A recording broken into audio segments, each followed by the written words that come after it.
নমস্কাৰ বন্ধু বান্ধৱীসকল NIS DLED প্ৰাৰ্থীসকলৰ কাৰণে আজিৰ দিনটোত এটা গুৰুত্বপূৰ্ণ খবৰ আহিছে আৰু অত্যন্ত ভাল খবৰ বুলি ক'ব লাগিব। এই খবৰটো আহিছে মহামান্য সুপ্ৰিম কোৰ্টৰ ফালৰ পৰা। আপোনালোকে নিশ্চয় দেখিছে এটা আজি হিয়াৰিং হৈছিলে। ডায়েৰী নাম্বাৰটো হৈছে 34898/2024 Gurvinder Singh versus union of India. Diary number আপোনালোকে নিশ্চয় দেখিছে। গতিকে এই যিটো গোচৰ কেছ নাম্বাৰটো দিছে MA অৰ্থাৎ miscellaneous application present or last hearing আজি হৈ গৈছে। Honourable mister justice BR Gavai and honourable mister justice KB বিশ্বনাথনৰ হেৰিয়াত হৈছে। তেওঁলোক দুজন আছিলে জাষ্টিছ আৰু আপোনালোকে নিশ্চয় জানে BR গভলৰ হেৰিয়াতে যিটো সুপ্ৰিম কোৰ্টৰ যিটো জাজমেণ্ট আহিছিলে শেহতীয়া, গতিকে তেওঁ আছিল আজি। আৰু কেছৰ ষ্টেটাছটো pending, motion hearing fresh for admission civil cases list along with the case notice ৰিটাৰ্ণেবল।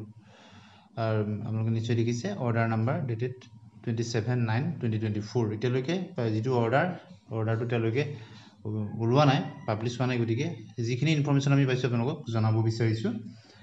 গতিকে এই যিটো গোচৰ, এই গোচৰৰ যিটো এপ্লিকেশ্যন আজি প্ৰথমবাৰৰ কাৰণে উঠিছে, MA বুলি কোৱা হয় শ্বৰ্ট ফৰ্মত, মিছচেলেনিয়াছ এপ্লিকেশ্যন 5খন ৰাজ্যৰ ফালৰ পৰা কৰা হৈছিলে। আৰু এই গোচৰটোৰ সম্পৰ্কত আচলতে বহুত তথ্য শ্বেয়াৰ কৰা হোৱা নাছিল। খুব গোপনীয়ভাৱে এই গোচৰটো তৰা হৈছিল, কিয়নো এই ইনফৰ্মেশ্যনবিলাক আগতীয়াকৈ দিলে কি হয়, আই লগাই দিয়ে বা এনেকুৱা ধৰণৰ অসুবিধা। গতিকে এইটো এটা টেকনিক্স যিসকলে গোচৰটো তৰিছিলে তেওঁলোকৰ। গতিকে আজি অৱশেষত এই যিটো মিছচেলেনিয়াছ এপ্লিকেশ্যনখনৰ হিয়াৰিং হৈছে আৰু 5খন ষ্টেটৰ তাত হিয়াৰিং হৈছে। মিছচেলেনিয়াছ এপ্লিকেশ্যন 5খন ষ্টেটৰ, তাত কোন কোন আছিলে? পাঞ্জাৱ আছিলে, উৰিষ্যা আছিলে, অসম আছিলে, আমাৰ বিহাৰ আৰু পশ্চিমবংগ। এই 5খন ষ্টেটৰ পৰা মিছচেলেনিয়াছ এপ্লিকেশ্যন কৰা হৈছিলে আৰু 5খন এপ্লিকেশ্যন একেলগে ট্ৰেক কৰি দিয়া হৈছিলে। যিখিনি ইনফৰ্মেশ্যন আমি পাইছোঁ আপোনালোকক শ্বেয়াৰ কৰি দিছোঁ। গতিকে এই 5খন ষ্টেট হ'ল পাঞ্জাৱ, উৰিষ্যা, অসম, বিহাৰ আৰু পশ্চিমবংগ। গতিকে এই যি তেওঁলোকে MA যি এপ্লিকেশ্যন কৰিছিলে মিছচেলেনিয়াছ এপ্লিকেশ্যন, আৰু এই 5খন এপ্লিকেশ্যন ট্ৰেক কৰি দিয়া হৈছে। প্ৰথম ইনফৰ্মেশ্যন হ'ল সেইটো, আৰু আজি হিয়াৰিং হৈছে তাত।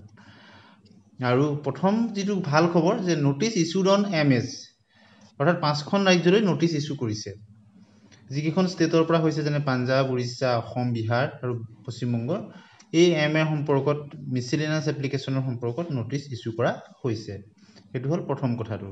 দ্বিতীয়টো হ'ল যে তেওঁলোকে এই মিছচেলেনিয়াছ এপ্লিকেশ্যনৰ যোগেদি ইণ্টাৰিম ৰিলিফ বিচাৰিছিলে, যে ফাইনেল হেৰি নোহোৱালৈকে আগন্তুক যিবিলাক ৰিক্ৰুইটমেণ্ট হ'ব, যিবিলাক বিজ্ঞাপন হ'ব, নিযুক্তি হ'ব, তাত যাতে সুযোগ দিব লাগে, তাৰ কাৰণে এটা ইণ্টাৰিম ৰিলিফ ডিমাণ্ড কৰিছিলে।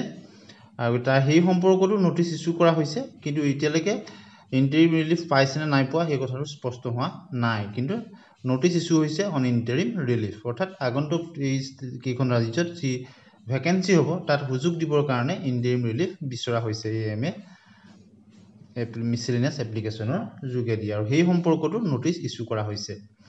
আৰু তৃতীয়টো আটাইতকৈ গুৰুত্বপূৰ্ণ তথা ভাল খবৰ হ'ল যে এই গোচৰটো ৰিভিউ কেছটোৰ লগত ট্ৰেক কৰি দিয়া হৈছে। যিটো ৰিভিউ গোচৰ চলি আছে আপোনালোকে জানে মহামান্য সুপ্ৰিম কোৰ্টত DLED কেছৰ, তাৰ লগত ট্ৰেক কৰি দিয়া হৈছে। আৰু চতুৰ্থটো ভাল খবৰ হ'ল যে নটিচ মেড ৰিটাৰ্ণেবল, অৰ্থাৎ নটিচ, এইটো আপোনালোকে নিশ্চয় বুজি পাইছে, urgent hearing allowed. Notice made returnable মানে আৰ্জেণ্ট হিয়াৰিঙৰ কাৰণে অনুমতি লাভ কৰিছে, যে urgent hearing notice made returnable. আৰু সকলোখিনি কথা খুব গুৰুত্ব সহকাৰে গ্ৰহণ কৰিছে।